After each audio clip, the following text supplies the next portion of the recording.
But the one thing you will learn in this video is why it is the height of inconsistency for an atheist to even talk about the problem of evil. Okay, but is it though?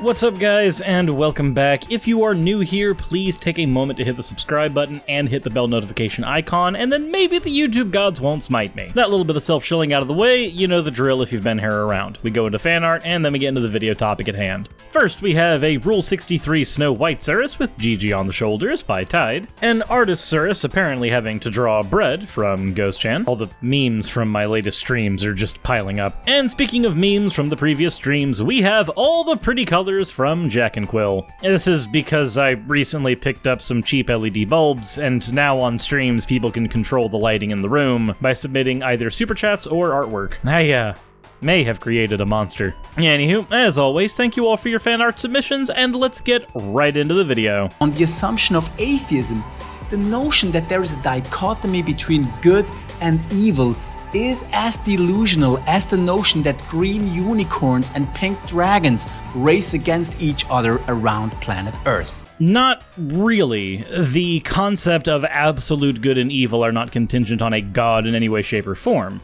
They are contingent merely on one having an objective moral framework. It doesn't matter that that objective moral framework does or does not include God. There's literally 2,000 years of conversation about the concepts of morality if you'd like to catch up on those. On atheism, we are just one among the many thousands of species which evolved from that one common ancestor cell which crawled out of the prebiotic soup some 4 billion years ago.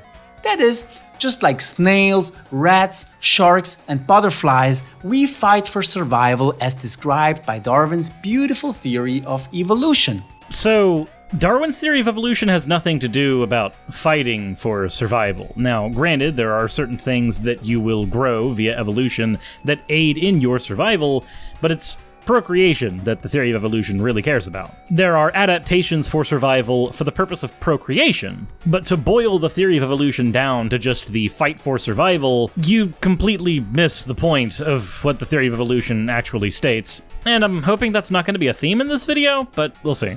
Now, of course, somewhere along the way, we miraculously picked up a mind, language, the capacity to create art, literature, and music, but never mind, we're just another species more or less on par with guinea pigs, mushrooms, and chimpanzees. Alright, so we're already beginning with the massive strawmans. It's not that we somehow miraculously came by these things. Again, that kind of reductionist view of what evolution is a giant misrepresentation. To break it down point by point, you know that part you said at the beginning, the mind? You know that other animals have minds as well?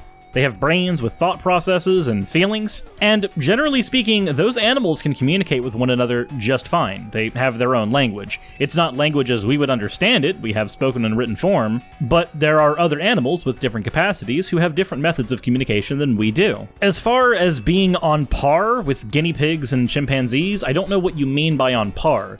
If you mean by the fact that we are all biological constructs made of flesh, then yeah, I guess, but you know that people are much more than that, right? People have feelings and emotions and minds to think and calculate. We, as human beings, have a tendency to do that on a much higher level, arbitrarily, than other animals, but that's because, unlike other animals that merely have sentience, we also have what's called sapience, or self-awareness. While we, as opposed to other animals, certainly have a great capacity for knowledge, we certainly don't have anywhere near the capacity we need, as there are certain things, like the infinite, for instance, that we can't even conceptualize. So I don't think it's fair to say we're on par with other animals, not intellectually speaking. Biologically, maybe, but that's not all there is.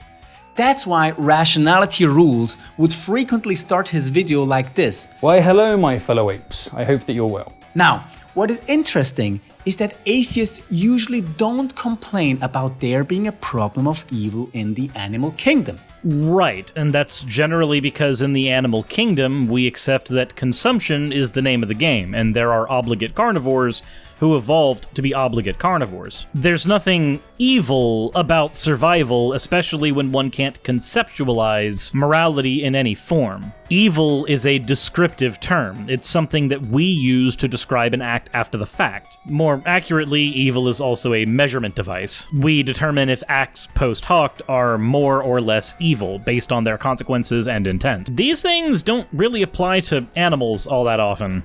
I mean, I have never heard anyone talking about humpback whales committing atrocities when swallowing tons of krill. Nor have I ever heard an atheist being outraged at the fact that among certain kinds of apes, males unjustly commit rape and infanticide when they copulate with females by force and kill off their offspring. Right, and that's because, generally speaking, the rules of engagement in the animal kingdom are a little bit different than the rules of engagement we've agreed on as the human species. An animal does not understand, without being taught, things like consent, for instance. At least, not all the time. There are some species that do, and some species that don't. However, as human beings, we do have this concept of the social contract, which for most people says that in order to engage in coitus, we need to actually have some type of enthusiastic informed consent. What you seem to be doing is creating this idea of a hypocrisy within atheism, and I'm interested to see how you handle it, but it sounds a little bit like it's going to be a category error. Why the silence? Well, you know, when whales eat krill, they're just fighting for survival. And when male apes force themselves on females and kill their kids, well, they're just propagating their genes. That's simply the beauty of natural selection taking its wondrous course, as Darwin said. That sounds really strawman-y. Almost like you're trying to paint the idea that humans see rape and killing in the animal kingdom as a good thing, and treating the theory of evolution as a doctrine like unto the Bible? So from whales and apes, back to us humans. Though again, according to rationality rules and his fellow atheists, there is no real difference anyway. No real difference biologically, you fuckwit. I wouldn't have thrown the insult, but you apparently want to call everybody atheists. Directly after creating the idea of an ape as one who will rape women and kill their children, and then immediately say there's no difference between atheists and these apes. So I'll stand by the insult here. Now here's the rub. Atheists claim that we are just another kind of animal, fighting for survival. However, when apes in the jungle kill babies and force themselves on their females, atheists are happy to put this into the magic trunk of Darwin's evolution, as their never-questioned dogma which supposedly explains everything. It doesn't explain everything. You're trying to argue that atheists are using the origin of species as if it's a Bible? I don't think you actually know what you're talking about. But then again, I also watched your debate with Godless Engineer, and I'll be honest, that is basically the vibe I got during that debate as well. You routinely missed the point. For hours. That's nature taking its course, according to the priests and popes of atheism. We don't have priests and popes, you dingus. And Dawkins's followers are, of course, more than happy to blindly believe it. However, when they see the same thing happening among human apes, they ditch natural selection and the fight for survival and suddenly start ranting about evil instead.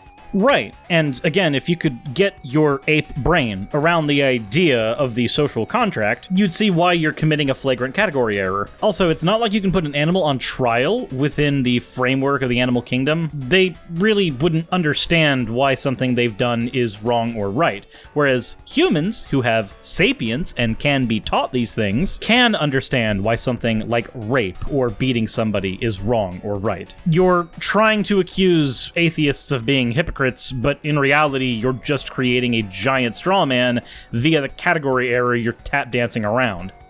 Now, how does this make any sense? By having more than a couple brain cells to ejaculate. Are we animals or are we not? We are sapient animals. Your reductionist view of biology is appalling. Well, welcome to the twisted logic of irrationality rules and his fellow apes. Now, to be fair, do you even know how to do that?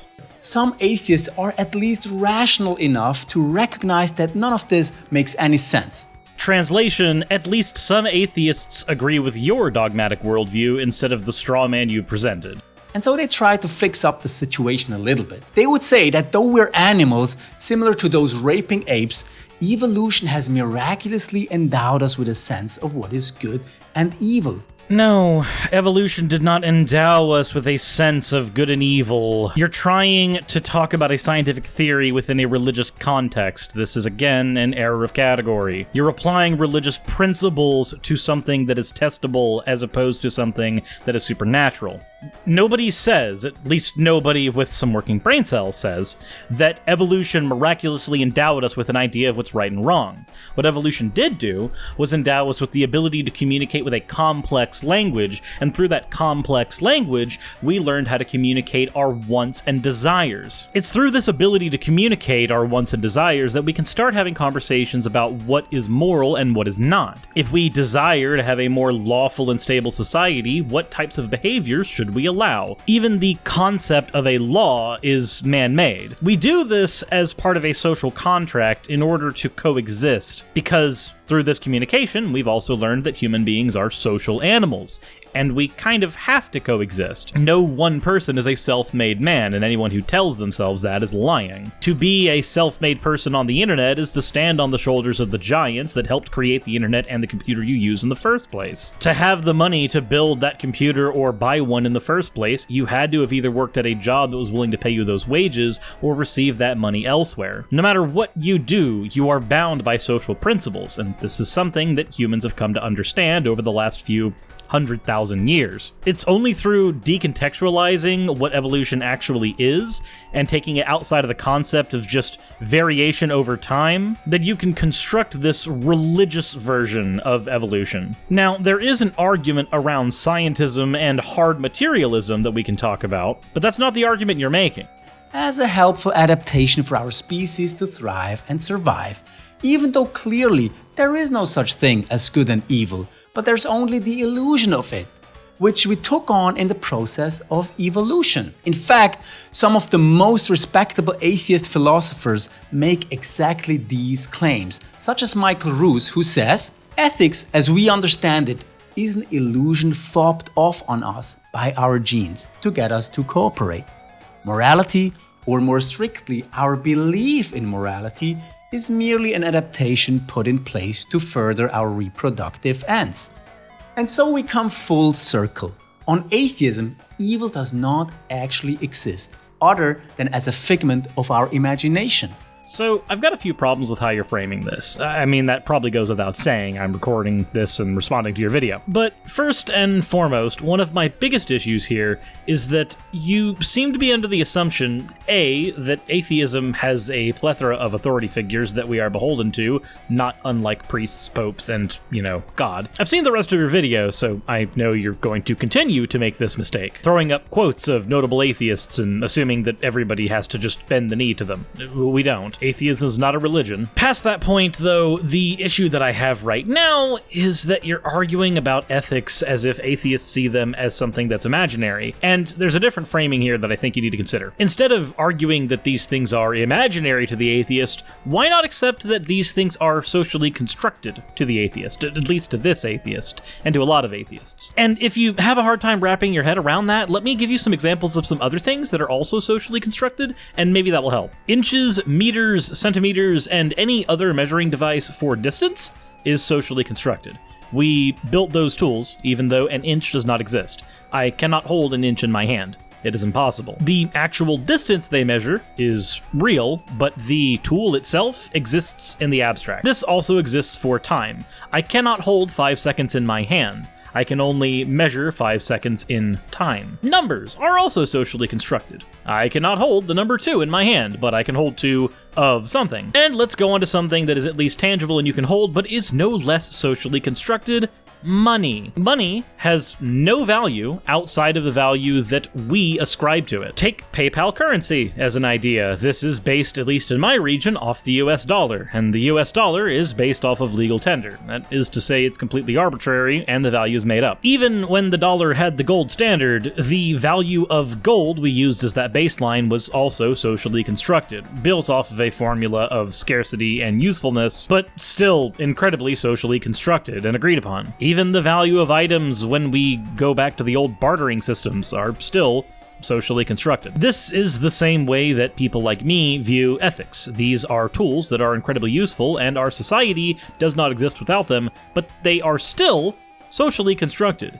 They are not real in the tangible sense. They are abstract. That doesn't make talking about them silly, and it doesn't make them stupid, but it does poke a giant hole in the straw man that you're trying to build up before you burn it on Halloween. That's why when atheists complain about things like genocide, war crimes, or the problem of evil in general, they're basically complaining about something which, according to them, should be taken as seriously as the flying spaghetti monster. So not only are you operating under the incredibly misinformed assumption that atheists are ape rapists, but you also seem to be operating under this idea that because ethics are socially constructed under a lot of different atheistic worldviews, that things like genocide can be excusable because these things don't really happen. I have a question. How nightmarishly divorced from reality are you? Like, I want to extend the principle of charity. I really and truly do. But the levels of flagrant idiocy that are coming from your mouth right now make me wonder whether or not I should be extending that principle in the first place. Even if we accept that ethics are subjective and socially constructed and what have you, it doesn't mean that when something violates those ethics, like a genocide happening, we can just say, oh, we just don't have to take this seriously. Much like how if I were building a house, I wouldn't say, oh, well, inches are just subjective and socially constructed. I guess it doesn't matter what measurements I take when I'm making this house. No, the measurements still matter. The notion that this could be considered a rational position by any stretch of the imagination must be, I guess, one of the dogmas atheists simply embrace with blind faith. Yeah, that level of projection right there doesn't really work. We don't accept these things with blind faith. They are useful constructs. Now, there are some atheists who might accept objective morality blindly without good reasons to do so, but that's not part of, quote, atheist dogma. That thing you're going for doesn't really exist in a tangible sense. There could be dogmatic atheists, but atheism as a concept does not have dogma attached to it. And by the way, you don't have to take my word for what I just said, because what's telling is that it is atheist philosophers themselves who have admitted that on the assumption that atheism is true, their position on the issues of justice and evil are as inconsistent as anything could be. I mean, pick Bertrand Russell, for example, who, while advocating for human rights, also confessed that what he's doing does not make any sense, given that he is also an atheist. Okay, so again, you're doing that thing where you argue that atheists must subscribe to some non-existent dogma that we apparently are supposed to work within because of our priests and popes of the atheism, which isn't a thing. But also, you didn't quote Bertrand Russell, which I guess good on you for not quote mining him, but I'm gonna actually pull up the quote since you decided not to. That I, a funny little gesticulating animal on two legs, should stand beneath the stars and declaim in a passion about my rights, it seems so laughable, so out of all proportion. Much better, like Archimedes, to be killed because of absorption in eternal things. There is a possibility in human minds of something mysterious as the night wind. Deep as the sea, calm as the stars, and strong as death, a mystic contemplation, the intellectual love of God. Those who have known it cannot believe it in wars any longer, or in any kind of hot struggle. If you could give to others what has come to me in this way, I could make them too feel the futility of fighting, but I do not know how to communicate it. When I speak, they stare, applaud, or smile, but do not understand. I'm making the assumption that this is the quote that you're pulling from. It might not be, you didn't put the quote up, but that seems to be someone just coming to terms with the sheer scope of reality. But allow me to impart some wisdom from Nietzsche for you. I did a video on him, and I'll be linking it in the description. It's set to the context through Sans from Undertale, so hopefully that makes it digestible. But he had this idea that there is no ultimate meaning to anything, but it is without that ultimate meaning that has been dictated to you that you can then carve out your own personal meaning, and that is much more important and much more fulfilling than any type of ultimate meaning that could have been forced down your throat. Nietzsche is called a nihilist on several occasions, but in reality, he just accepted that through his worldview, there was no ultimate meaning, and that was kind of the baseline for finding meaning. That wasn't the end. Like, not having meaning wasn't just the end where he's concerned. That seems to be the same type of sentiment that Bertrand Russell is echoing here. He finds the idea funny and laughable, and trust me, I can see the humor in it as well, but that doesn't suddenly mean that we don't need to fight for human rights. Again, this is a straw man, and at least it's not a quote mine, because, well, I had to find the quote. Or Joel Marx, an atheist philosopher who says, "I have long been laboring under an unexamined assumption, namely that there is such a thing as right and wrong. I now believe there isn't. I became convinced that atheism implies amorality." He goes on to say that believers are correct. Without God, there is no morality. In other words, on atheism, talking about right and wrong, as well as good and evil, is inconsistent nonsense. Okay, so 1, it's not. 2, thank you for actually pulling up a quote this time. That's helpful. 3, you seem to be operating under this idea that atheists are like Christians, where we have an authority over us that has to dictate what we believe. There are as many ideas about how atheism should and can function as there are individual atheists, and probably even more than that. There can be dogmatism within atheists, but atheism as a concept, the mere belief that there is no God, doesn't contain a dogma or doctrine. When you try to throw atheistic authority figures and then argue that everybody has to agree with them, and then after agreeing with them, they have to accept the fact that their beliefs are inconsistent, you are committing a type of genetic fallacy or an argument from authority. Or at least that's what you're trying to convince me, the viewer, that atheists are doing.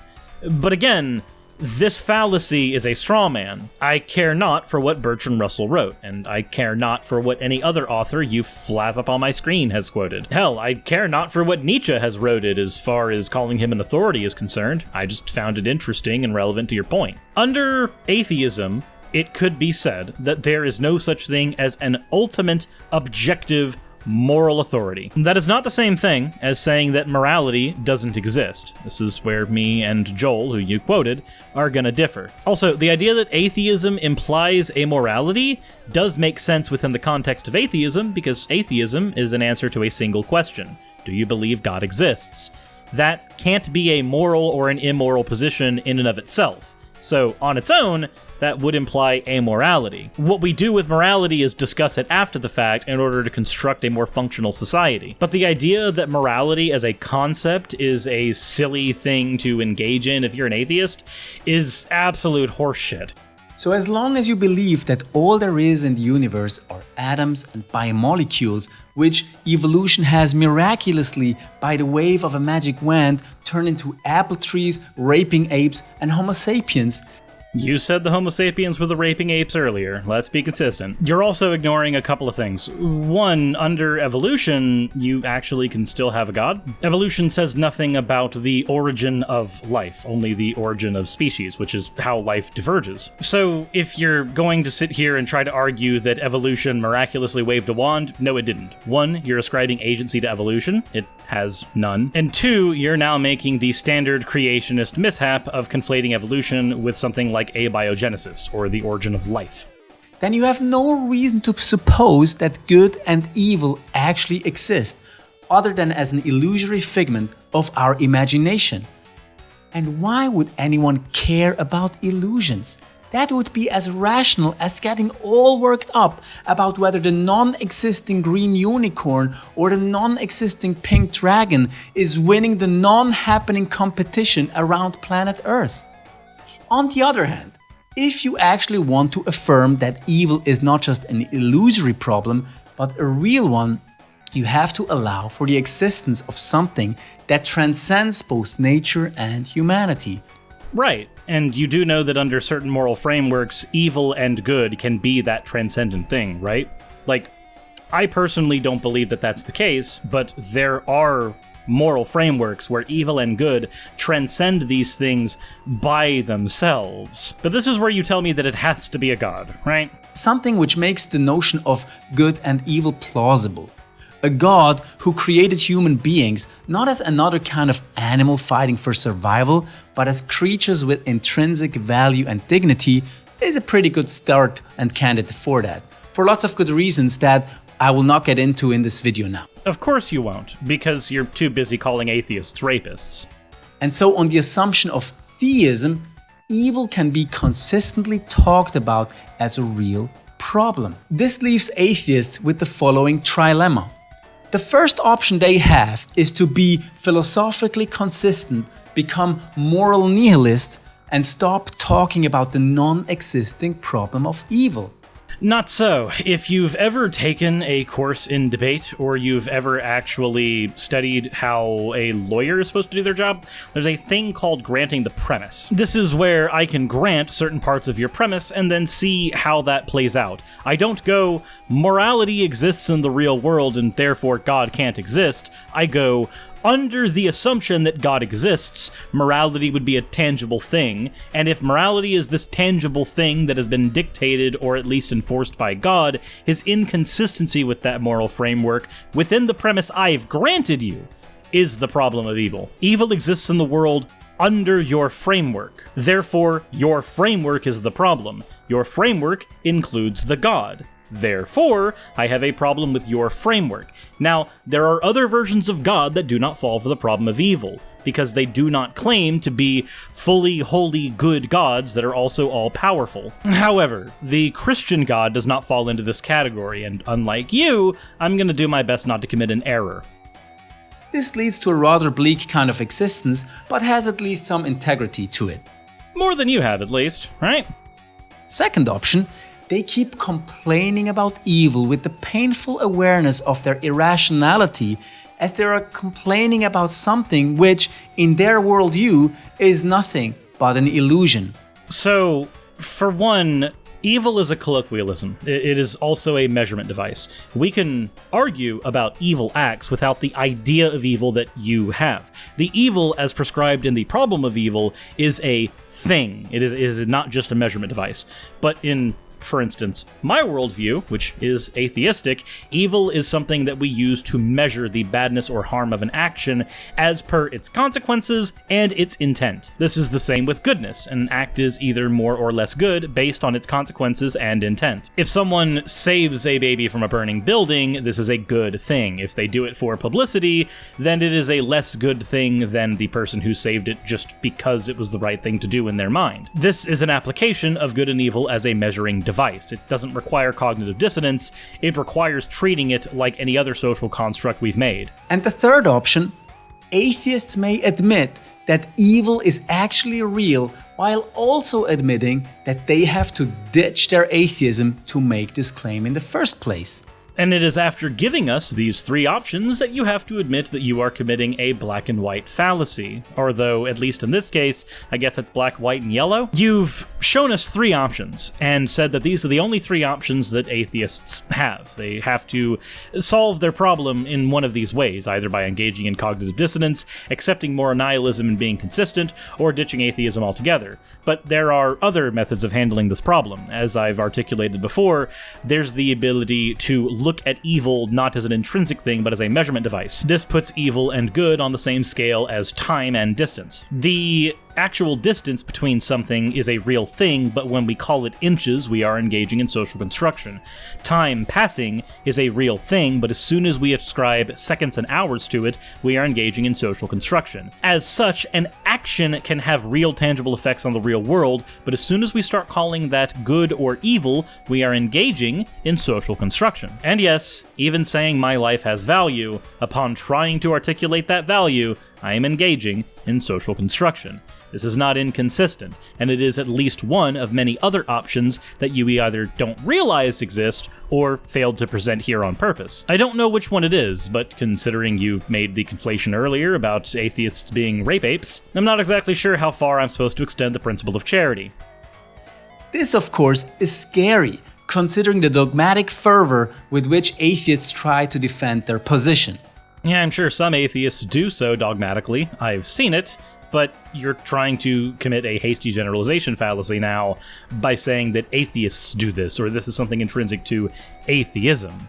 In a nutshell, what all of this means is exactly what I said at the beginning.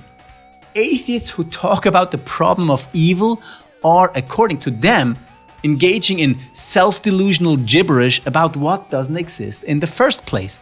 So let me take this point and run with it real quick. We are nearing the end of the video, and I want to thank you all for spending so much time on this video thus far. But if I take this idea that you've presented and roll with it, the idea about arbitrarily having arguments about things that don't exist, I can make a statement that Sonic the Hedgehog is as fast as the speed of sound. Now, Sonic the Hedgehog does not truly exist, so this is a nonsense statement, according to you. However, the stories, video games, comic books, and even a movie do exist where Sonic is concerned, and I can actually argue within the framework of those stories whether or not Sonic can reach the speed of sound. Likewise, when we're dealing with something like evil, I can look within the context of the Bible and then judge your God based on that context. It's, again, called granting the premise. I can grant the premise of a universe with a blue hedgehog that can run at the speed of sound in order to measure the actual distance he can travel. I can grant the universe where your God created everything in order to judge his actions after the fact. This is called engaging in the hypothetical, and this is a very basic thing most people can do. The idea that you think that this is nonsense says a lot about your ability to conceptualize your interlocutor's positions. When you have to tell them that engaging in a hypothetical is hypocrisy, when it's the exact opposite, it is trying to grant as much as possible to work within your shoes, the mask comes off a little bit in what you're actually trying to do. By my estimation, it seems to be convert people through really shitty logic. In contrast, any atheist who wants to actually engage in rational and coherent talk about real evil cannot do so unless he or she assumes that God exists. So, is evil evidence that God doesn't exist, as atheists so often claim? Far from it. If anything, by bringing up the problem of evil, atheists actually end up deflating their own atheism all by themselves. So thank you, I'm happy to take that. I guess the fact that atheists who are supposedly all about evidence end up arguing the case for God when bringing up their biggest objection against him may itself be taken as good evidence for the rationality of belief in God. Have a good one, and see you in the next episode.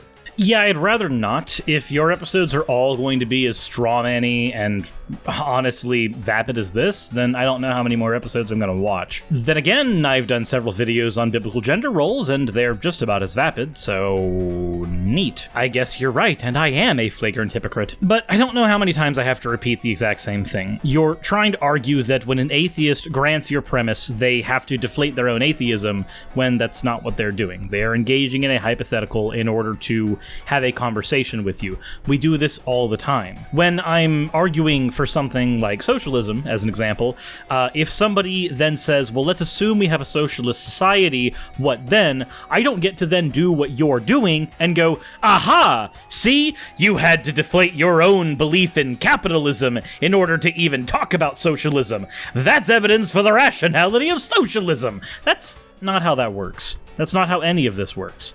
This is merely a tool we use to engage in conversation. A tool that, like many of the things we've dealt with in this video thus far, was socially constructed and is incredibly useful. Honestly, I don't know if you're going to see this video, and if you do, please let me know in the comment section below what you thought. And if you want to call me a rape ape in there, go right ahead. I've heard much worse. Past that, if you guys enjoyed the video, please let me know in the comment section below, and if you didn't, then please let me know that as well. If you haven't subscribed, go ahead and do that already, and if you want to support me, then there's always the option to support me on Patreon. Also, I haven't shouted out my affiliate in a while, and I probably need to do that because, well, bills exist. But if you're in need of toys and you want to actually spend some time with your loved ones doing some interesting things with them, then why not go ahead and head over to ddlgplayground.com, and if you order anything off of there, please use the coupon code Suris for 10% off. It also helps me out a lot because, like, I get a little kickback from that, so yeah. Which basically gives me credence to say, if you liked the video, then go ahead and use that to reward yourself, and if you didn't like it, then go at least buy a cheaper dildo to fuck yourself. Past that, if you are at the end of the video, then what you're seeing right now are the Patreon slides. These are for any patron who has been a patron for at least 1 month at the $20 and up tier. If you're at the end of the video, I want to thank you for spending all of your view time on it. This was a long one. And if you are a patron, this is my time to thank you for making videos like this possible. I don't get anywhere near the amount of funding on YouTube that I used to, so Patreon is basically the majority of my income. You guys make my dream of being able to be a YouTuber possible. You guys make this all possible. So, thank you. That all said, now that we're at the end, as always everyone, insert end of video tagline here.